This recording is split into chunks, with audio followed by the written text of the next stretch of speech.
Here's the question that most attorneys who prepare offshore trusts never answer directly. If a U.S. judge orders you to bring those assets back, what actually stops you from complying? Most investors with offshore trusts or who are considering one have never gotten a clear answer to that.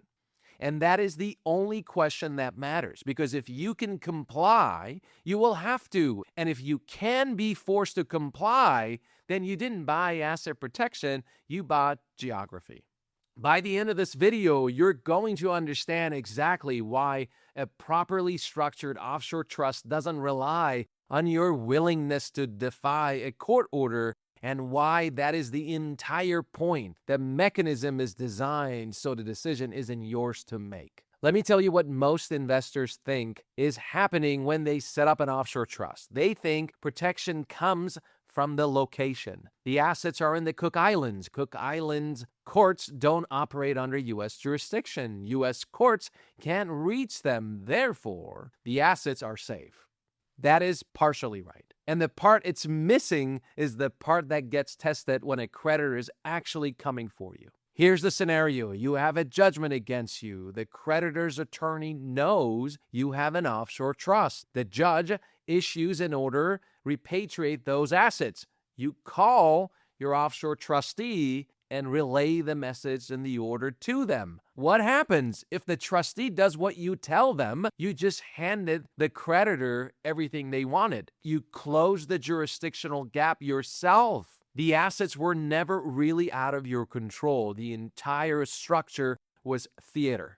You say, that can't be right. My attorney told me this was protected.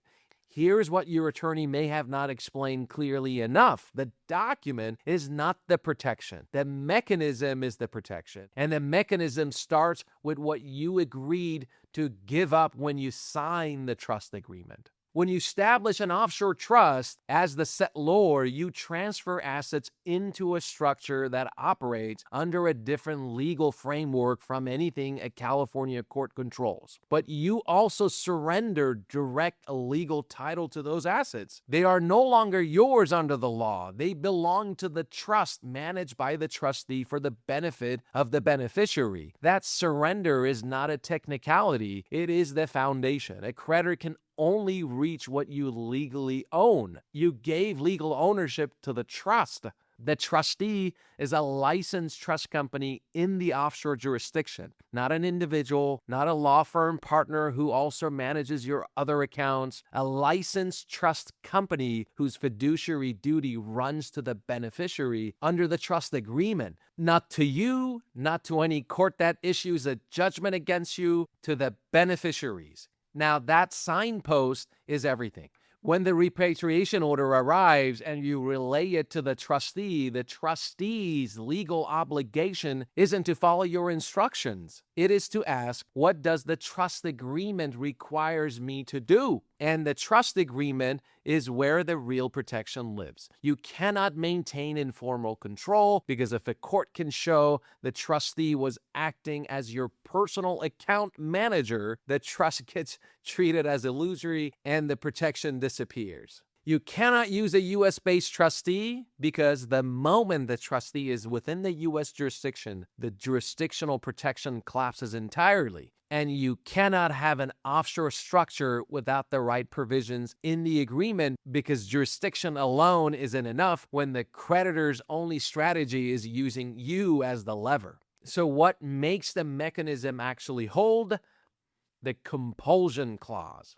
This provision says if the settlor is under legal duress, including being ordered by a foreign court to bring assets back into the country, the trustee must treat that instruction as void. Any direction you give while under legal compulsion has no effect on the trustee. So the California judge signs the repatriation order, you relay it to the offshore trustee reads the trust deed, the trust agreement, finds the compulsion clause, and refuses. Not because they are defying a U.S. court, but because complying with your coerced instruction would be a breach of their fiduciary duty under the very document they are bound to follow. The decision isn't yours anymore. That is the design.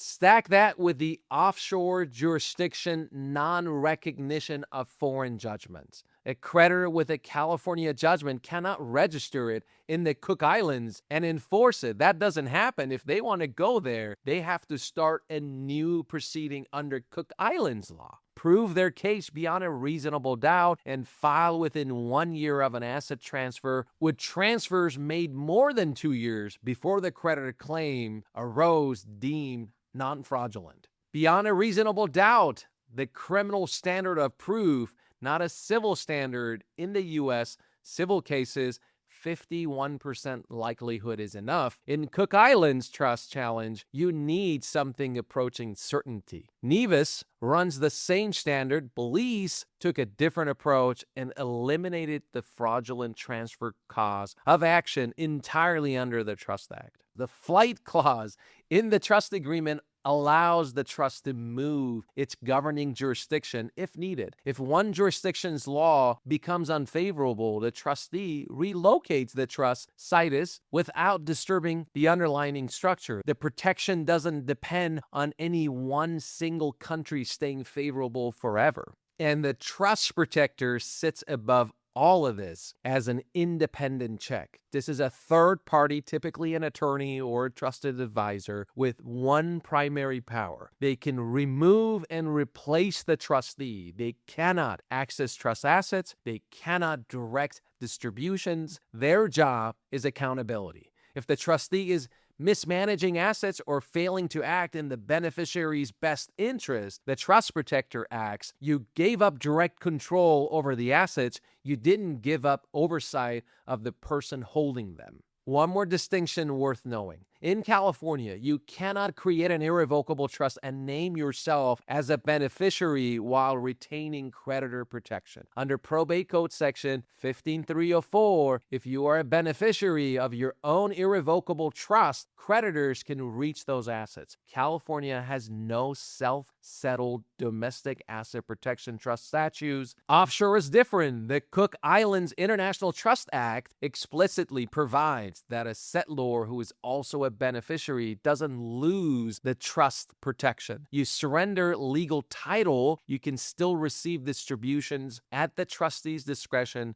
All of this is fully disclosed to the IRS. FBAR requires annual reporting of the foreign annual accounts. The Form 3520 reports the trust existence and the transactions it is involved in. Form 3520A is filed by the trustee annually. Anyone who tells you offshore planning is about hiding asset from the IRS is describing a criminal scheme, not an asset protection one.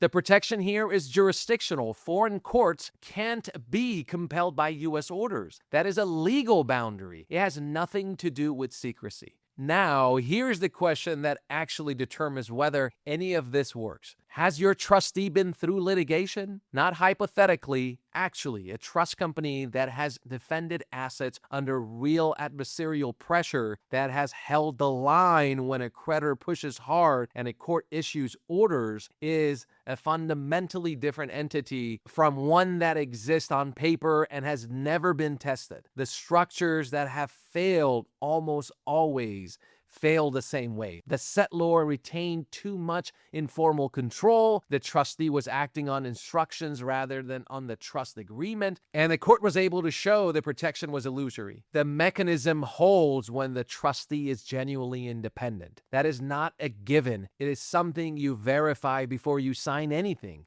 3 questions to ask before you move forward with any offshore plan.